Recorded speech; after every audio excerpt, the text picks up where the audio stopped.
هذا القرار دكتور جماهير الزوراء تنتظر الهيئة المؤقتة، ما أعرف يعني إذا تأخر الموضوع له هو طبيعي لاختيار الشخص المناسب.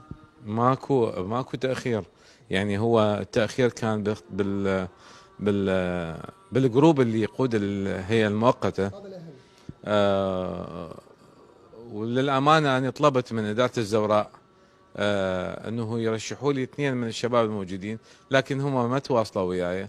وأنا قررت اليوم كملت الهيئة المؤقتة، وغدا إن شاء الله نصدر الأمر يكملون يعملون بفترة 90 يوم لتهيئة انتخابات جديدة للجمعية العمومية والهيئة العامة لنادي الزوراء. يعني الهيئة المؤقتة راح تكون 90 يوم، مو مثل ما ذكروا يعني سنة كاملة دكتور.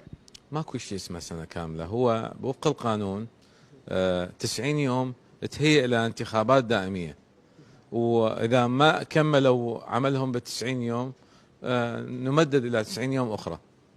هذا حتى أنهم يهيئون الانتخابات وتصير عندهم انتخابات لهيئة إدارية دائمية.